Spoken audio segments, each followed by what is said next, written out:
오늘은 원자 모형의 변천에 대한 이야기를 한번 해봅시다.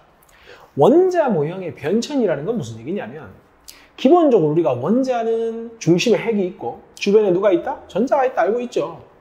또 중심의 핵 속에는 플러스를 띤 양성자와 전기적 성질이 없는 중성자가 있다는 건 역시나 잘 알고 있습니다. 그죠? 그런데 그거를 옛날부터 알지는 못했을 거라는 거죠. 그러면 그 옛날에 원자가 어떤 구조로 또 어떤 원소들, 어떤 요소들로 이루어져 있는지를 몰랐을 때 지금의 원자 모형이라는 걸 어떻게 알게 됐느냐? 역사적인 내용을 한번 보자 이 얘기입니다.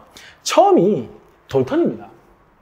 돌턴은 원자가 어떻게 생겼는지 그리고 원자가 무엇을 이루어졌는지에 별로 관심이 없었죠. 돌턴은 뭐에 관심이 있었습니까? 그냥 단단하다.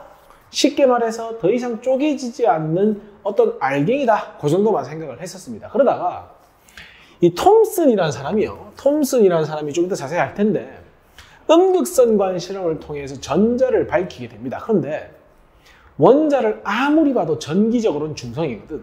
근데 전자는 마이너스야. 설명이 안 되죠. 그래서 우리는 알고 있죠. 원자 핵이 플러스고 전자가 마이너스고 합쳐서 0이라는 걸 알고 있을 텐데 그때는 몰랐으니 전체적으로 어떤 플러스를 띄고 있는 바탕에 전자가 콕콕 박혀있는 구조다라고만 생각을 했던 겁니다.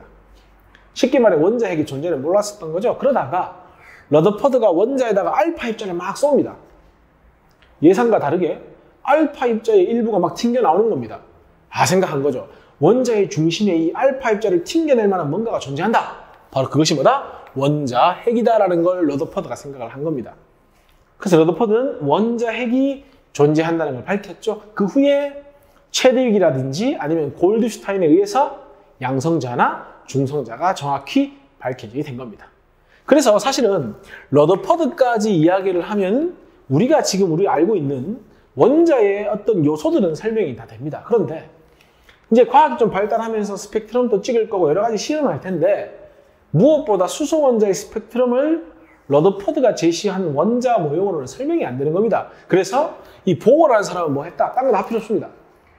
수소 원자의 선 스펙트럼 좀 이따 할 텐데 어쨌든 그 스펙트럼의 결과를 어떻게 설명할지를 이야기한 사람이 바로 보어고 그 사람이 말하는 원자 모형을 보어의 원자 모형이다 이렇게 이야기를 하는 거고요. 그러다가 사실은 보어가 불연속 쪽이니 이런 굉장히 중요한 이야기를 많이 했거든요.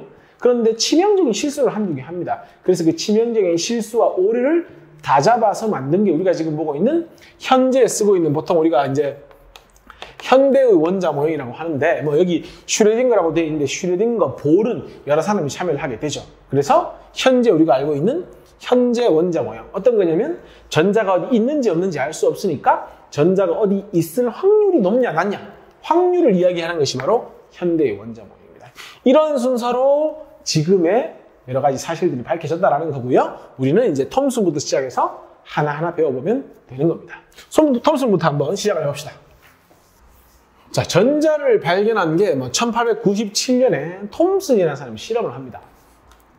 보통 우리가 이제 이걸 뭐라고 하냐면 진공광전관 이렇게 표현하는데 진공관입니다. 진공관이라는 건 말 그대로 아무것도 들어있지 않다. 공기도 없고 아무것도 들어있지 않은 관을 진공관이라고 하고요. 톰슨이 실험을 하는데요. 여기에 마이너스 극이 있고 여기에 플러스 극이 이렇게 있죠.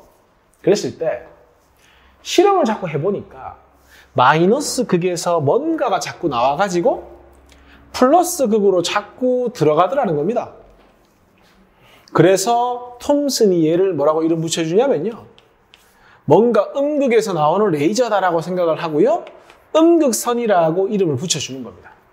우리는 지금 알고 있죠. 중학교 때 배우죠. 물리 시간에. 전류의 흐름은 사실은 없죠. 원래는 전자가 이동을 하는 거죠. 어디서? 마이너스 극에서 플러스 극으로. 마찬가지입니다. 마이너스 극에서 뭐가 나와서? 전자가 나와서 플러스 극으로 들어가더라 이 얘기죠. 그러니까 이 마이너스 극에다가 금을 쓰든 뭘 쓰든 간에 나오는 전자는 똑같더라는 거죠. 사실은 바로 이 음극선이 그때는 몰랐죠. 뭐였다는 겁니까? 바로 전자였다는 걸 톰슨이 밝히게 되는 거죠. 그래서 이 톰슨이 이 실험을 하면서 이 전자, 그러니까 음극선이 어떤 성격을 가지는지 궁금하겠죠. 그래서 여러 가지 실험을 합니다. 첫 번째 어떤 실험을 하냐면요. 바람개비를 한번 설치해 보는 겁니다. 여기다 이제 구멍을 뚫고요. 그럼 음극선이 이렇게 이동을 하겠죠. 음극선이 여기 이렇게 이동을 해서 스크린에 맺힐 텐데 이 사이에 바람개비를 설치를 해보는 겁니다. 이렇게 했더니 음극선이 움직이면서 이 바람개비를 돌려주더라는 거죠. 바람개비를 돌린다는 건 뭘 가지고 있다는 얘기입니까? 운동 에너지를 가지고 있다는 거죠.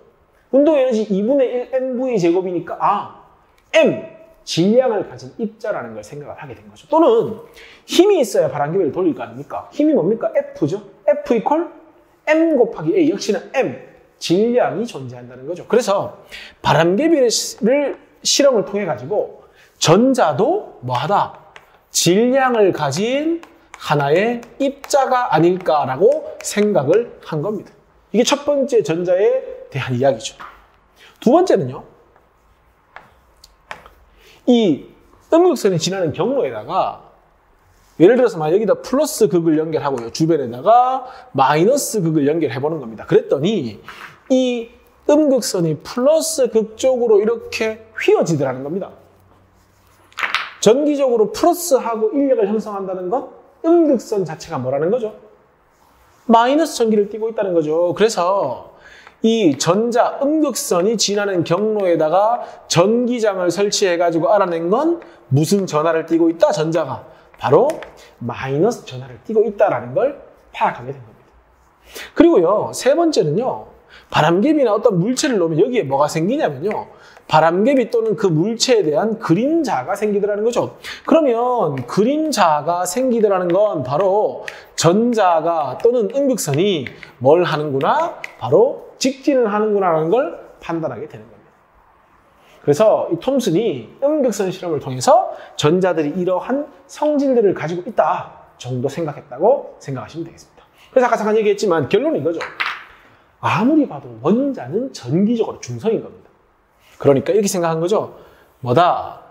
실제로는 원자 핵이 플러스고 플러스를 띤 입자가 존재하지만 이 사람은 그걸 몰랐던 거죠. 그러니까 어떤 특정한 입자가 아니라 애초에 플러스 전기를 튀고 있는 공이 있었고 공 같은 모형이 있었고 거기에 전자라고 하는 마이너스 성질을 가진 입자들이 이렇게 박혀 있다. 이 모형을 톰슨의 푸딩 모형이라고 이름 붙여 주는 겁니다. 그래서 최초로 뭐가 발견되었다? 전자가 발견되었다. 이렇게 정리하시면 되는 겁니다. 되겠습니까? 그러면 이제 이 톰슨의 말한 이 푸딩 모형으로 오랜 시간 지났겠죠. 그러다가 러더퍼드가 실험을 했는데 그 러더퍼드의 실험 결과를 톰슨의 이론으로는 설명이 안 되는 겁니다. 그래서 항상 과학은 실험이 있으면 그 실험을 잘 설명할 수 있어야 좋은 이론이기 때문에 새로운 이론이 나타나게 되는 겁니다. 한번 봅시다.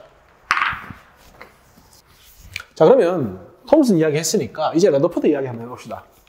러더퍼드의 알파 입자 산란 실험하고 되어 있는데 그럼 알파 입자가 뭐냐?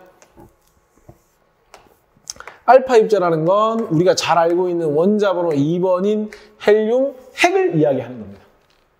뭐 보통 헬륨의 원자의 질량수가 4인 게 맞으니까 질량수 4짜리. 그러니까 지금 이 헬륨 핵 알파 입자 속에는 양성자도 2개 들어있고 중성자도 2개 들어있겠죠. 그래서 이 금박에다가 알파 입자를 쏴주는 겁니다. 어떤 결과를 예측했냐면 어차피 톰슨의 이론까지가 지금 밝혀있는 상황이기 때문에 원자가 가지는 입자는 전자밖에 없죠. 실제로 우리 앞에서 배웠지만 전자의 질량은 양성자나 중성자의 1800분의 1밖에 안 되죠. 너무너무 가볍고 작죠. 힘이 없습니다. 그래서 대부분이 이렇게 그냥 통과해서 금박을 통과한 뒷면에 스크린에 이렇게 맺힐 거라고 생각을 했습니다. 러더퍼드가. 그래서 실제로 이 러더퍼드 알파 입자 산란 실험의 결과를 보면요. 첫 번째, 이 알파 입자의 대부분이 그냥 금박을 뭐 하더라? 통과하더라. 그래서 실험을 끝내려고 하는 찰나에 어떤 결과가 나타나냐면 정말 극히 일부긴 하지만 경로가 뭐 하거나 휘어지거나 이렇게 휘어진다는 거죠. 이렇게 휘어진다는 거죠. 극히 일부지만. 또는 정말 극히 일부지만 튕겨 나오는 일이 발생하더라는 거죠. 이렇게. 이거는 톰슨의 원자 이론은 설명이 안 되는 겁니다. 톰슨의 원자 이론에 의하면 전자는 너무 가볍기 때문에 알파 입자인 헬륨 핵을 튕겨낼 수가 없죠. 근데 이렇게 대부분이 통과한다? 그러면 생각할 거 아닙니까? 원자의 내부의 대부분이 알파 입자에 진행한다는 얘기는 극히 일부가 휘어지거나 튕겨나온다는 걸 통해서 뭔가가 있다는 얘기인데 그 뭔가가 크기가 크지 않다는 거예요.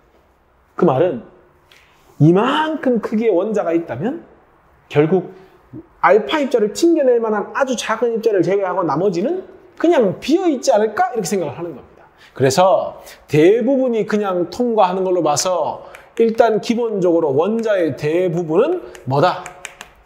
빈 공간이라고 러더퍼드가 생각을 한 겁니다. 하지만 일부가 휘어지거나 튕겨져 나온다는 건 뭔가 크기는 작다는 얘기죠. 왜? 크기가 크면 큰 면적을 차지하고 큰 부피를 차지하면 대부분이 튕겨 나와야 할 텐데 일부가 튕겨 나오고 일부가 튕겨져 나오고 휘어지는 걸 통해서 크기는 작고 하지만 나름대로 알파 입자를 튕겨낼 만큼 질량은 제법 큰 뭔가가 존재한다는 거죠. 그리고 이렇게 크기가 작고 질량이 크다를 다른 말로 얘기하면 뭐가 밀도가 큰 뭔가가 존재한다라고 생각을 했던 겁니다. 선생님이 아까부터 계속 이야기하고 있는 그 크기 작고 질량 크고 밀도 큰 뭔가가 뭐였다고 생각을 한 겁니까? 바로 원자 핵이었다라고 생각을 한 거죠. 조심해야 되는 게 러더퍼드는 이 실험을 통해서 핵 속에 있는 양성자나 중성자에 관심이 없었습니다. 단순히 그냥 중앙이라고 생각을 했을 텐데 이 원자 핵이 어쨌든 튕겨낸다고 생각을 한 거지 그 원자 핵 속에 양성자나 중성자에 대한 건 이 시기에는 관계없었고 알 수 없었다는 거 꼭 정리하셔야 됩니다. 어쨌건 정리합시다. 실험 결과 대부분 통과하고 극히 일부가 휘거나 튕겨져 나온다. 그걸 통해서 뭘 알아냈다? 러더퍼드가 발견한 원자 핵은 대부분이 빈 공간을 차지할 만큼 원자 안에서 굉장히 작다는 거죠. 실제로 축구장 하나의 크기가 원자라면 그 안에 축구공 하나 정도의 크기가 원자 핵이 됩니다. 매우 작죠, 그죠? 그래서 이런 결론을 내게 됐다는 겁니다. 그래서 이 러더퍼드가 어떤 원자 이론을 내놓게 되냐면요. 중심에 플러스 전기를 띠고 있는 핵이 있다.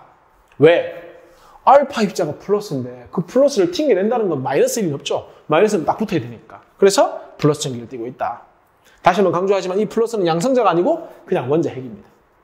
그리고 그 뭐 주변에 어딘가에 이렇게 전자들이 얘 주변을 이렇게 배회하고 있는 그 정도로만 생각을 했던 겁니다. 그래서 러더퍼드가 말한 이 원자 이론을 행성 모형이다 이렇게 이야기를 하는 거죠. 마치 태양 주위에 행성들이 존재하듯이. 그래서 이때만 해도 원자 핵과 전자 정도의 정보만 밝혀졌다는 겁니다. 그러다가 이제 시간이 지나면서요. 양성자도 밝혀지게 될 거고요. 그 다음에 중성자도 그 후에 밝혀지게 되는데 이 양성자는 골드슈타인이라는 사람의 양극선 실험을 통해서 밝혀지고요.